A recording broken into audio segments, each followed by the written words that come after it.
Who is the smartest person in the room? Sometimes it can feel like that is the primary concern in well-educated, privileged, liberal spaces. A lot of people trying hard to bring their A game to even the simplest of differences, or even when there are no differences at all. But I wonder where that leaves us in the moments of failure. What happens when you're given no choice? What is the opportunity to correct course? Where is room for understanding?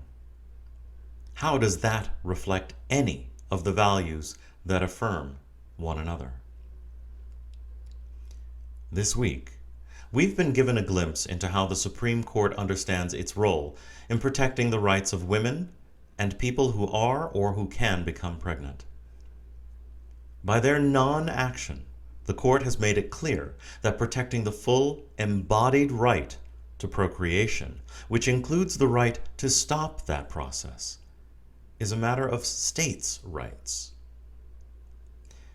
I spend a good deal of my research time looking at religiously motivated bills that limit, prohibit, deny, or vilify non-heteronormative, non-male dominant sexuality.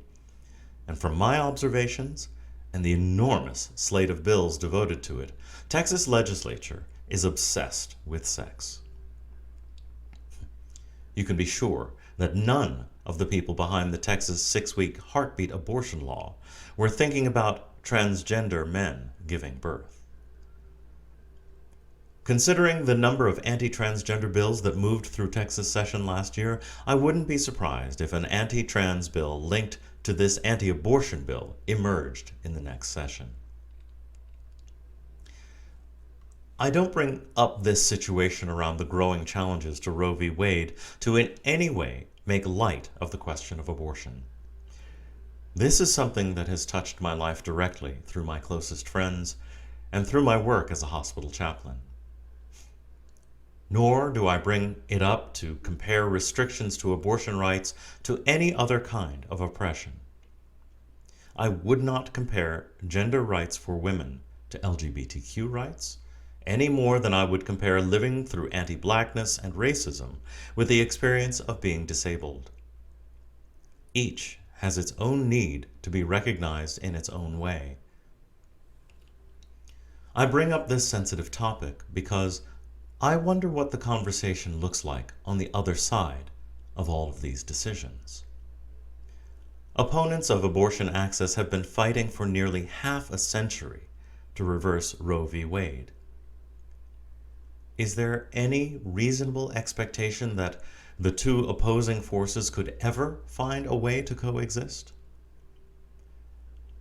With an anti-abortion advocate and a pro-access advocate, who is the smartest person in the room? Who is right? Who wins? Why is anyone given the right to debate the sovereignty of women and people who give birth over their own bodies? Abortion is an example of a big question. It has big implications and big answers. But I want to challenge you to also think about the underlying question, who is right, as it relates to smaller and more intimate and up-close and personal matters. I've been reminded over the last few years that Unitarian Universalists believe in debate. This is apparently a reflection of our democratic processes, a phrase that appears in our 7 principles where kindness and love do not. And we value the ability to make arguments and cases. We are told that debate is a valuable tool in decision-making and consensus building.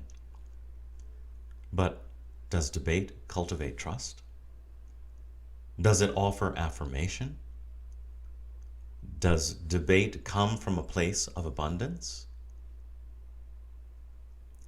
Something important to remember is that debate, the way it happens most often in Western dominant culture environments, comes first from an assumption that one has the right to debate. But it is equally important to remember that in order to exercise that right, One has to feel safe being part of the debate and not in the direct path of receiving harm. One has to have full access to debate. This is the predicament for some people in these difficult environments. Because of the nature of the debate being one where everyone is trying to win their point, some people choose not to engage. It could be cultural or cognitive. Some choose to be bystanders even if the situation involves them directly because they are genuinely afraid to be crushed under what some people call a good and spirited debate. Debate as a foundation for communication does not work for everyone. Throughout this pandemic, I and the staff have had to try many different things to keep some modicum of church functioning. Like many other heads of organizations or people in positions of decision-making, more than anything else, I've had to be agile in my thinking. This week is a perfect example of this. I've been planning on this service being delivered live for no less than 3 months. And last week, due to staffing and technical issues, I had to change that plan and revert back to recorded worship. Now, I could have debated this with myself and held fanatically to my commitment to live stream the worship without a crucial staff member or the right equipment.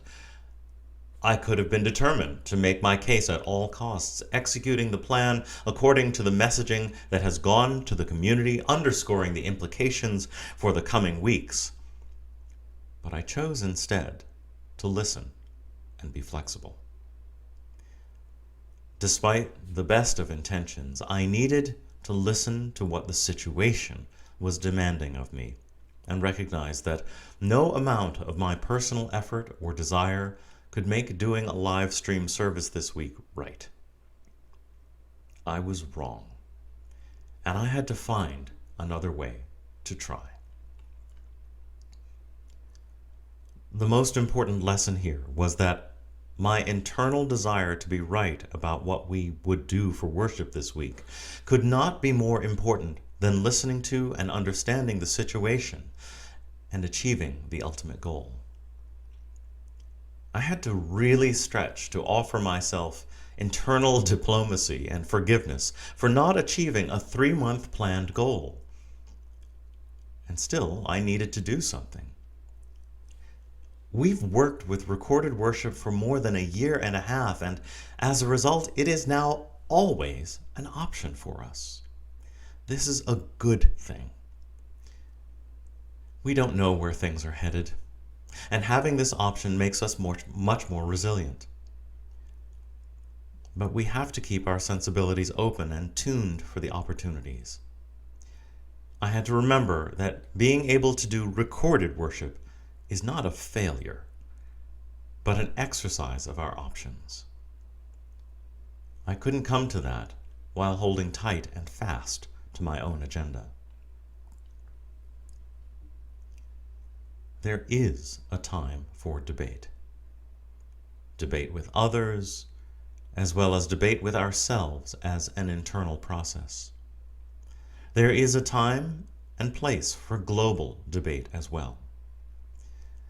But in a real-time, real world, debate alone does not always add up to healthy community, nor is it necessarily an expression of love. Probably the most important thing we can do in a time where we are being challenged politically, environmentally, physically, and spiritually is to intentionally resist clinging to a debate trying to prove we are the smartest ones in the room. That way of being will not sustain. You may win the argument, but ultimately, you will be alone. You will lose the war. Whoever is the smartest person in the room doesn't really matter when compared with the long impact of being present, being kind, being motivated by grace, and being empathetic. If only the politicians debating the autonomy of bodies could do this. Keep trying. Regardless of stumbles, missed opportunities, ouches, and even solid opposition. If the situation says record when you want to be live, sometimes you have to accept that. But maybe this is an invitation to new thinking. Recognize that regardless of the medium, there will always be a way to press play. May it be so.